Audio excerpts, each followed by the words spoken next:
Olá pessoal, trazendo aqui mais uma questão para vocês, questão da PMPE 2016, da banca organizadora que vai fazer esse concurso. Vão logo se acostumando, quem está chegando pela primeira vez a enfrentar essa banca, porque olha só aqui, do último concurso da PMPE de 2016, o naipe das questões que ela colocou.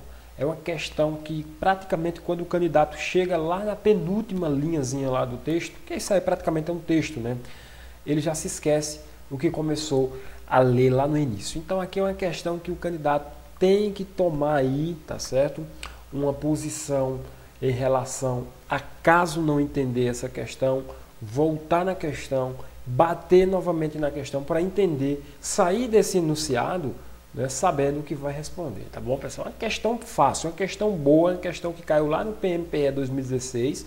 Eu não estou dizendo que ela irá se repetir novamente, mas o conteúdo, o qual ela faz parte, né, a temática poderá ser repetida e o candidato, né, tem que atentar para isso, tem que entender a forma com que a banca vem cobrando. Então vamos ler aqui o texto, mas antes eu quero pedir para vocês deixem um joinha aí no vídeo, se inscreva no canal, pessoal. Lembrando que nós estamos no nosso curso aí online, você vai receber as aulas, né, pelo preço de R$50. Você vai pagar pelas aulas de História do Pernambuco, de acordo com o teu edital, pessoal, tá bom? É 40 minutos, no mínimo, a aulazinha que tem menos tempo, acredito que seja em torno de 37 minutos, para você aí começar a estudar de vez e fechar, gabaritar mesmo de verdade, pessoal, a prova de História, porque não dá para não gabaritar, não tem como não gabaritar a História, porque é uma disciplina muito boa, uma disciplina excelente, é uma disciplina que não tem cálculos complexos que nem matemática. Vocês se enganam, muitos pensam até entrar em contato comigo, biologia vai ser água, biologia também tem cálculo químico, pessoal. Quando a banca pediu biologia, ela pode colocar cálculos químicos em cima das questões, se ela quiser mesmo, de fato, eliminar o candidato. E é a proposta da banca, eliminar candidatos, tá certo?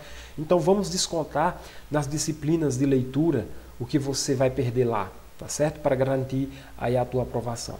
Então vamos ler aqui, Durante os 3 séculos nos quais vigorou a escravidão no Brasil, a resistência de escravos, tanto de origem africana quanto de origem indígena, foi constante e tornou as mais diversas formas. No século XIX, quando a escravidão brasileira viveu seu apogeu, com o maior afluxo de escravos africanos, o crescimento das cidades fez-se multiplicar. Nelas, não apenas o número de escravos, mas também as formas de resistência, olha só do que o texto está falando, viu, pessoal? Preste muito bem atenção, que se diversificavam cada vez mais. E se as fugas sempre foram as mais famosas e emblemáticas dessas formas de resistência, nunca foram as únicas. Sobre elas diz o historiador Marcos Carvalho. Agora aqui é o que Marcos Carvalho vai falar sobre elas, quem? As fugas, as formas de resistência. Nunca faltaram fugas de escravos no Recife. Alguns se aproveitavam dos cortes que o Capibaribe fazia entre os bairros para se evadirem dentro da própria cidade em busca de dias melhores. Existem ainda casos mostrando o outro lado da história, fugas do Recife para o interior ou até para fora da província, buscando a distância do Senhor ou a proximidade de parentes, amores, amigos e pessoas da mesma etnia ou nação. Então aqui o Marcos Carvalho, ele vem dar aqui, né, um objetivo das fugas, alguns objetivos, né, que eles saíam à distância máxima possível do seu senhor, ou também eles saíam para ir buscar amores, amigos, pessoas. O próprio Marcos Carvalho, né, em outros trechos, ele afirma que os escravos, nossos escravos pernambucanos, eles nem sempre fugiam dos seus donos pelo castigo imposto, né? Isso pelo trabalho árduo, pelo trabalho sofrido. Ele também vai falar em suas passagens que os escravos muitas vezes, né, eles quando foram colocados em liberdade, em alforria, como a gente chama, né, eles preferiam voltar para o trabalho do seu patrão, porque muitas vezes esses escravos não tinham outro meio de sobrevivência a não ser nas amarras do patrão. Muitas vezes esses escravos cometiam suicídio, não queria voltar, mas também não queria ficar sem o que tinha lá quando estava com o patrão. Pelo menos lá, entre aspas, pelo menos que eu estou falando, né, eles tinham a garantia do alimento, coisa que ao arriscar, ao se aventurar, sair fora, se esconder nas matas, nos quilombos, isso ficava em dúvida, colocava em xeque. Às vezes nem todos conseguiam fugir, às vezes 2 fugiam para depois mais 2 fugir. Aí quando o patrão percebia que aqueles 2 que fugiram deixou 2 parentes lá no grupo, aqueles parentes muitas vezes eram vendidos, muitas vezes aqueles parentes eram a segurança em relação para que eles não fugissem era aumentada. Eles colocavam esses escravos bem mais próximos do seu ser. Por exemplo, eles tiravam da senzala e colocavam dentro de casa para trabalhar ali no trabalho doméstico, já para evitar que esses 2 que ficaram, o exemplo, né, fugissem também em busca do seu parente. Eles já estavam percebendo isso, os senhores de terra desse período, tá bom? Então vamos aqui para o nosso questionário, que diz o seguinte, ó, tendo em vista este cenário, da forma de resistência, de fuga, né, de muitos escravos caírem aí, como se fala no popular, as capoeiras para tentar se livrar do jugo do domínio do Senhor. Olha, tendo em vista esse cenário, assinale a alternativa incorreta. Então, o PNET, pessoal, ele trabalha assim, ó, em cima de incorreta. Incorreta, incorreta, incorreta, incorreta. Na maioria das provas que eu encontrei da UPNET, né, não estou dizendo em totalidade, em maioria, elas ocorrem nesse estilo mesmo, de incorreção, que é o que é incorreto. Aqui, pessoal, essas questões incorretas, eu considero umas questões que o candidato tem que ter um cuidadozinho a mais. Por que tem que ter um cuidadozinho a mais em cima dessas questões? Porque, às vezes, essas questões, quando falam incorreta, a pessoa se confunde. Né? A gente se confunde, a gente pensa que ele quer a correta. A gente sempre é acostumado à correção, né? E não presta atenção a algumas peculiaridades. Então vamos ler aqui uma a uma e saber qual é a incorreta, tá certo? Deixa eu só pegar aqui novamente a caneta para marcar aqui o texto. Veja só. O quilombo do Catucá, a gente já estudou, pessoal, sobre o quilombo do Catucá, a gente falou das formas de resistência, a gente falou sobre o quilombo do Catucá em relação ao que eles buscavam, fazer, né, quando não tinham o seu alimento necessário, o seu alimento essencial para a alimentação do quilombo. A gente viu lá na nossa aula, tá bom? Que eles, uma espécie de... no popular falando aqui, né, eles tinham o hábito de roubar, né, de furtar as propriedades vizinhas. Né, e muitas vezes eles não se davam bem. Situado nas margens do Recife, quilombo do Catucá, está aqui, está corretíssimo, né? Na primeira metade do século XIX, caracterizou-se por ser um espaço de resistência contra a escravidão. Até aí está corretíssimo, não tem nada que se falar, né, de erro em questão sobre o quilombo do Catucá até esse ponto. Bom, então vamos à continuidade. Que cresceu beneficiando-se dos muitos conflitos internos das próprias elites escravistas. Então veja só, os conflitos internos, quando eu falo aqui, ó, da própria elite, ó, muitos conflitos internos das próprias elites internas escravistas. O que é que significa isso aqui, pessoal? Vamos lá. Ó. Vou tirar o exemplo aqui de Recife e Olinda. De Recife e Olinda, na Guerra dos Mascates, né, quando houve a guerra entre Recife e Olinda, muitos escravos que pertenciam aos seus senhores se aproveitavam dessa situação. Viam ali um momento exato que o patrão estava ocupado com problemas maiores e encontravam naquele problema dos patrões uma forma de escapar, né, de sair para longe, fugir desses patrões, tá certo? Então, as formas, né, os conflitos internos, elas contribuíram bastante nas formas de resistência e nas formas de fuga dos escravos. Conflitos internos, né, que a gente considera que eram próprios das elites escravistas, viu, pessoal? Então, muitas das vezes a banca, nesse caso aí, ela veio fazer uma maldade lá no ano passado com o candidato, porque o candidato parou bem aqui onde eu estou... Deixa eu pegar aqui a caneta novamente para ficar bem mais didático. Olha só, bem aqui onde eu falei aqui, ó, o candidato parou. Peraí, conflitos internos das próprias elites escravistas? Isso aqui não era um motivo. Eu não vi isso aqui no livro didático, eu não vi isso aqui na apostila que eu adquiri, que existia esse conflito interno, por esses conflitos internos das próprias elites escravistas, os escravos aproveitavam para capar o gato. Não vi isso. Então, pessoal, novamente, né, o que a UPNET vem cobrar, o que a UPNET vem abordar em suas questões são temas cada vez menos tratados. E isso sim, conflitos internos das próprias elites, foi um dos estopins para que esses escravos conseguissem capar o gato. principalmente nas chamadas insurreições liberais. Liberais, justamente essa insurreição que a gente vai falar, que a gente já abordou nas nossas aulas, né? Onde nós temos um quê de liberalismo em relação a uma cidade, uma vila, que foi o que aconteceu, tá certo, pessoal? Então isso aqui, ó, é correto. Lembrando, voltando na questão A, pessoal, nós estamos identificando o que é errado, tá certo?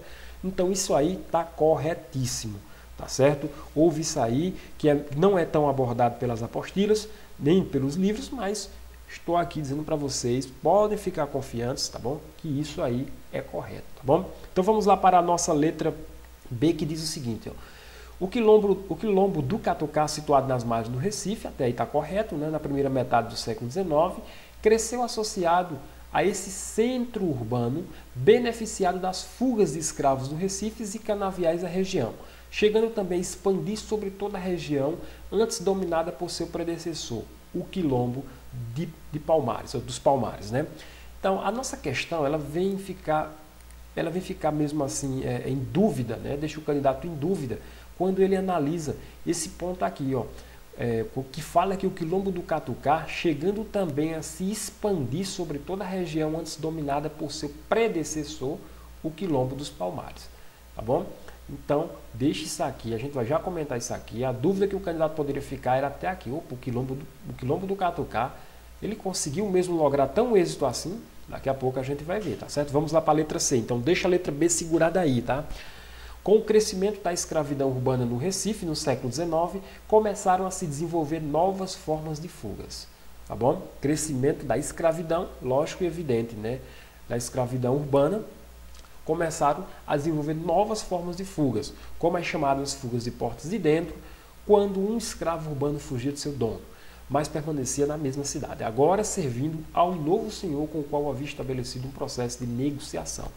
Então veja só, essas fugas de portas de dentro, elas são bem famosas, pessoal. Aqui, ó, quando o Recife, né, como ainda vila lá no início ainda começou a se desenvolver, a escravidão também começou a aumentar para simplesmente dar de conta da economia da cidade, que era o braço da economia, a escravidão, né? Apesar de Recife ser o comércio, tá bom? Lembrando disso, os mascates comerciantes, né, que com descendência portuguesa, mas também tinha escravos também que trabalhavam para esses comerciantes.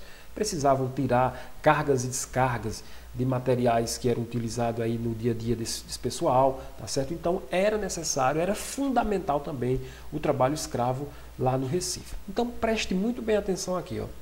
Quando eu falo fuga de portas de dentro, pessoal, o que é que significa esse conceito perigoso? É um conceito perigosíssimo que a banca poderá vir cobrar. Isso aqui, ó, novamente, você não vai encontrar em livros e apostilas. Fuga das portas de dentro era quando os escravos, né, que estavam chegando lá na cidade, viam com uma promessa para trabalhar, quando chegavam era outra totalmente diferente. Então esses escravos se abusavam dos castigos, do trabalho árduo e começavam a pensar em fugas. Agora só que eles imaginavam, para onde é que eu vou se eu sair daqui? Então eles começaram a sair, vamos dar um exemplo aqui, ó. Eles começaram a sair do bairro B, tá certo, em direção aos bairros E, vamos supor, que era mais distante. Então era uma fuga que não era uma fuga tão eficaz. Era uma fuga que era você sair da cidade, simplesmente de um bairro e ir para outro bairro. Ou seja, você estava propício a ser encontrado rapidamente quando esse senhor do bairro B desse falta de você. Então, aí era considerado fugas de portas de dentro. Os escravos urbanos, eles fugiam do seu dono, mas permaneciam na mesma cidade. Então, aqui a característica ó, das fugas de portas de dentro. Continuavam na mesma cidade, dessa vez servindo ao novo senhor, com o qual havia estabelecido um processo de negociação. Aí você vai analisar. E o dono desse escravo, Adriano? O dono desse escravo, ele não ia atrás desse escravo. Não, muitas vezes ele ia atrás. Mas quando sabia que um outro senhor já tinha se apossado daquele escravo, eles preferiam evitar o conflito. Porque isso poderia acontecer também com esse senhor que recebeu esse escravo novo, um dos deles fugir. Por que os escravos muitas vezes faziam isso, pessoal? Porque quando eles vinham para o Brasil, né, os senhores iam comprar esses escravos em leilões, né, iam observar, como eles diziam, as peças que se encaixavam em seu trabalho, e muitos desses escravos, pensa comigo, muitos desses escravos, eles eram separados do seu familiar na hora dessa compra. Então, um escravo do bairro A, um exemplo, sabendo que o seu parente estava no bairro B, é isso, ou seja, o dono B ou o dono A, tanto faz, pessoal, vocês acham melhor para interpretar, eles fugiam para ficar mais perto do seu parente, da sua família, da sua mulher, do seu filho, entendeu? Que do fato também acontecia, do escravo do bairro B fugir para o bairro A. Então ficava um por outro, era como se falasse um por outro, tá certo? Aí a partir daí, cada senhor começou a colocar aquela ferradura que se ferra gado nos escravos para identificar o seu escravo que era pertencente ao senhor fulano de tal e assim vai. Aí a nossa história é riquíssima e longa, tá bom? Então, a letra C aqui também, ó, está corretíssima, tá bom? A letra A, deixa eu colocar aqui, corretíssima, novamente, né? E a letra D, construções culturais como a capoeira e o maracatu e mesmo o culto de determinados santos católicos, como São Benedito e Nossa Senhora do Rosário, foram importantes formas de resistência cotidianas, elaboradas por escravos e ex-escravos nas margens da sociedade escravista, o mesmo em suas instituições mais importantes como a Igreja Católica. Então, veja só, tudo cultura. Só que eu não vou nem discutir que a gente conhece, a gente já entende, né, que todas as formas de cultura escrava que foram adotadas, a capoeira, as danças, né, o culto às divindades católicas, tá tranquilo, a nossa questão D. E analisando aqui a nossa letra B, né, e a nossa letra E, para saber qual é o nosso gabarito definitivo, né? O trabalho escravo dos canaviais também gerava resistência, fosse na forma de revoltas e assassinato de feitores, fosse na forma de sabotagens de produção. Então, veja só, o quilombo do Catucá, eu tenho uma informação importante para vocês, veja só. O quilombo do Catucá, quando ele cresceu, né, fora das cercanias do seu dono, ele cresceu com esse propósito aqui, pessoal, que eu estou fichando para vocês, ó. Nada mais do que isso.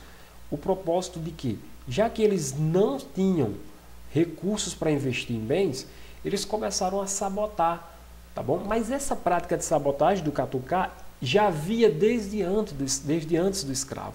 O escravo, quando trabalhava nos canaviais, eles já sabotavam. Eles, vamos lá, cortavam lá uns plantéis de cana, vamos supor, 1 tonelada, eles tiravam ali 400 quilos, guardavam no canto para sabotar, para negociar com outro senhor do outro lado e ganhar uma rendinha ali, entendeu? Então existia bastante. Isso aqui foi defendido e primado mesmo, tá bom? No quilombo do Catucá. Eles eram expert, né, em sabotagem e em pequenos delitos e furtos, tá certo? Então o trabalho escravo nos canaviais também gerava resistência, gerava sim, fosse na forma de revoltas, corretíssimo, e assassinato dos seus feitores. Com certeza isso aqui aconteceu. Então com isso, né, vem deixar aqui o nosso gabarito com a letra B, tá certo, pessoal? Uma questãozinha grande, né, complexa. Eu não vou fazer outra questão nesse mesmo vídeo para não ficar tão longo, mas daqui a pouco estarei postando mais um vídeo, tá certo? Sobre mais 2 questões ou 3, depende muito do tamanho da questão, que eu não sei o tamanho da questão que virá, para a gente comentar e gabaritar, tá certo? Pessoal, tô saindo, se inscreve no canal, deixa teu joinha, tá certo? Em breve mais novidades no canal, aulas para a PM Bahia, lá de História da Bahia, não vou deixar de postar, tá certo? Então, tô saindo, até o nosso próximo vídeo, pessoal.